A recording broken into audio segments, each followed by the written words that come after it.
You know, rest day biyahe, saan kaya ang punta?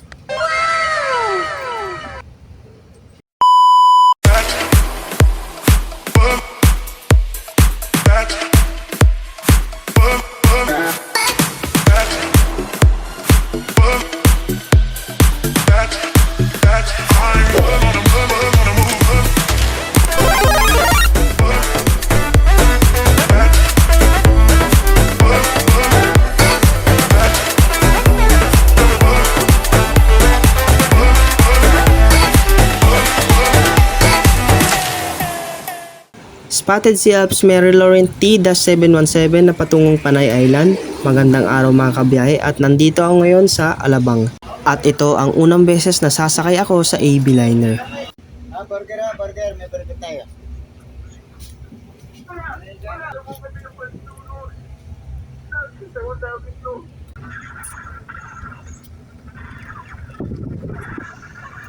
"11:47 AM nang umalis ang bus na aking sinasakyan.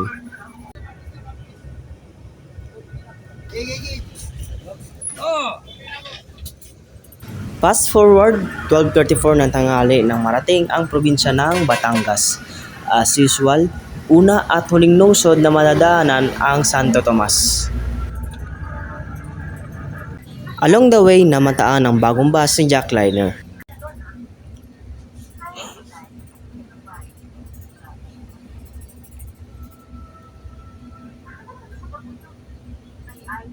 "1:36 ng hapon nang marating ko ang bayan ng Chaong at dito tayo pumesto para mag-bus spot. Ito ang tanyag na welcome arc ng Quezon Province. First catch ay ang bagong Asia Star ni DLTV patungong San Ricardo sa Southern Leyte.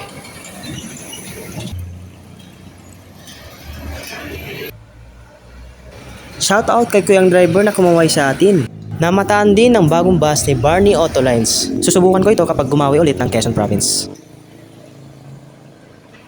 Natanaw ko na may sinesenyas ang driver. Pinapasakay tayo ni Manang Driver sa minamaneho niyang bagong bus. Ayun, nakasipat din ng Ilabel. Shoutout sa kakilala ko sa Ilabel na si Sir Ronald.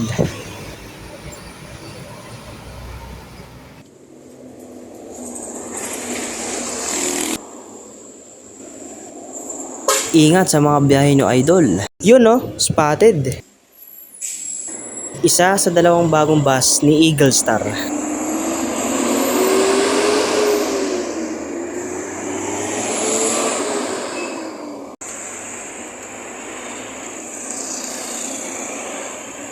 Ito ang sinakyan ko pabalik ng Alabang.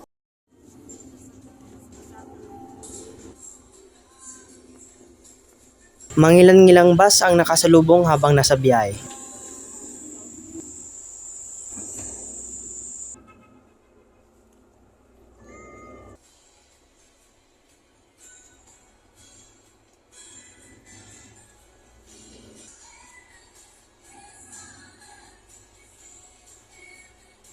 "5:29 ng hapon nang makababa ako sa Alabang. Maraming salamat po kay driver Sir Julius at conductor Sir Warlito ng Barney Auto Lines 55895. Maraming salamat po sa panonood, kabiyahe. Up next, nangapon po sa inyo lahat. Nandito tayo ngayon sa garahe o terminal ng Silver Star dito sa San Pedro, Laguna. So may kasama pala tayo dito ngayon na isang vlogger din. Si Sir John Rich Francisco. Ayan.